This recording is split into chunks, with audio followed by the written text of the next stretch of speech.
അത്യാവശ്യം fun, entertaining, engaging ആയ ഒരു പടമായിട്ടാണ് എനിക്ക് അതിരടി ഫീൽ ചെയ്തത്. തിയേറ്ററിൽ എൻജോയ് ചെയ്യാൻ പറ്റിയ ഒരു സിനിമ.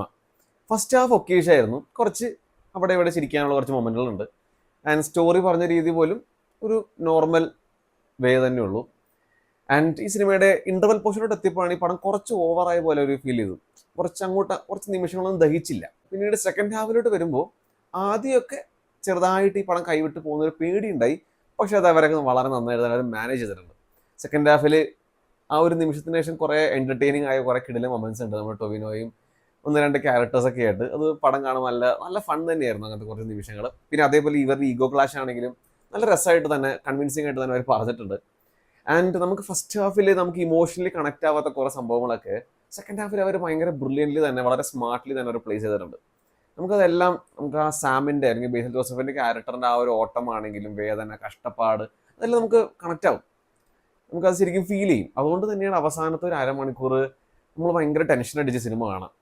നമ്മൾ ആ ഒരു ക്യാരക്ടറിനൊപ്പം തന്നെ നമ്മൾ യാത്ര ചെയ്യും.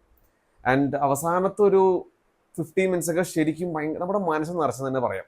നമ്മൾ ഭയങ്കര സാറ്റിസ്ഫൈഡ് ആയിട്ട്, അത്യാവശ്യം സാറ്റിസ്ഫൈഡ് ആയിട്ട് ഈ പടം കണ്ട് തിയേറ്ററിൽ നിന്ന് ഇറങ്ങുള്ളൂ.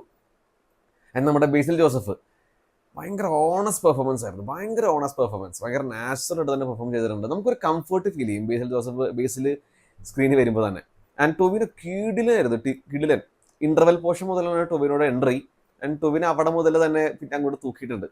ആ ഒരു വില്ലൻ ഷെയ്ഡ് സ്ക്രീൻ പ്രസൻസിലും ആ ഒരു ആറ്റിറ്റ്യൂഡിലും അതേപോലെ ട്രിവാൻഡ്രം സ്ലാങ് ഒക്കെ നന്നായിട്ട് തന്നെ ഡെലിവർ ചെയ്തിട്ടുണ്ട്. എനിക്ക് പേഴ്സണലി തോന്നുന്നു സെക്കൻഡ് ഹാഫിൽ ടൊവിനോ വന്നതിന് ശേഷം ബേസിലിന്റെ സ്കോറിങ് കുറച്ച് കുറഞ്ഞു പോയിന്ന്. അത്ര നന്നായിട്ട് തന്നെ ടൊവിനോ ചെയ്തിട്ടുണ്ട് അതിനകത്ത്. പിന്നെ നമ്മുടെ വിനീത് ശ്രീനിവാസൻ ഈ ഒരു പടം കണ്ടപ്പോൾ മനസ്സിലായി എന്തുകൊണ്ട് വിനീതിനെ അവർ ചൂസ് ചെയ്തു വന്നു.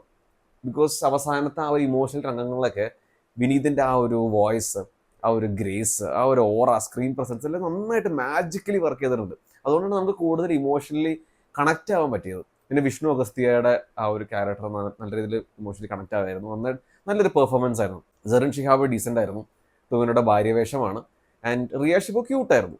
ടെക്നിക്കൽ സൈഡോട്ട് വരുവാണെങ്കിൽ നല്ല കളർഫുൾ വിഷ്വൽസ്, ആ ഒരു ഫെസ്റ്റീവ് വൈബ് നന്നായിട്ട് തന്നെ സിനിമാറ്റോഗ്രാഫർ ക്രിയേറ്റ് ചെയ്തിട്ടുണ്ട്. ആൻഡ് വിഷ്ണു വിജയാണ് ഇതിന്റെ മ്യൂസിക് ചെയ്തിരിക്കുന്നത്. ഒരു പ്രേമലു സംഭവം നമുക്ക് അവിടെ ഒക്കെ ഫീൽ ചെയ്യും.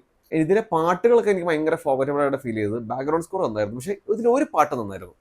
ടൊവിനോ ഇതിനകത്തൊരു കലാകാരനാണ്, വിത്തൊരു ഗുണ്ടയുമാണ്. പക്ഷെ ആ കലാകാരന്റെ ഒരു പാട്ടുണ്ട്, അമ്മ പുതപ്പ് എന്ന് പറഞ്ഞ പാട്ട്. പക്ഷെ അത് അവസാനം വിനീതിന്റെ സ്വരത്തിൽ കൂടെ കേട്ടപ്പോൾ നല്ലൊരു പാട്ടായിട്ട് ഫീൽ ചെയ്തത്. ഓവറോൾ ഇതൊരു വേറെ ലെവൽ സിനിമയൊന്നും പറയുന്നില്ല. പക്ഷെ എന്നാൽ പോലും ഇതൊരു അത്യാവശ്യം നല്ലൊരു കളർഫുൾ, എന്റർടൈനിങ്, എൻഗേജിങ് ആയ ഒരു നൈസ് സിനിമ തന്നെയാണ്. യൂത്തിന് ഈ സിനിമ എന്തായാലും എസ്പെഷ്യലി വർക്കാവും തന്നെയാണ് ഞാൻ പേഴ്സണലി വിശ്വസിക്കുന്നത്. എനിക്ക് ഏതായാലും സിനിമ ഇഷ്ടപ്പെട്ടു. അത്യാവശ്യം നല്ലൊരു പടം തന്നെയാണ് ഡയറക്ടർ അരുണും കൂടെ റൈറ്ററും പോൾസൺ സ്കറി കൂടെ എഴുതി എക്സിക്യൂട്ട് ചെയ്ത് വെച്ചിരിക്കുന്നത്. കാണുക, എൻ്റെ അഭിപ്രായം പറയുക. For more reviews please like, share, subscribe. അബി റിവ്യൂസ്.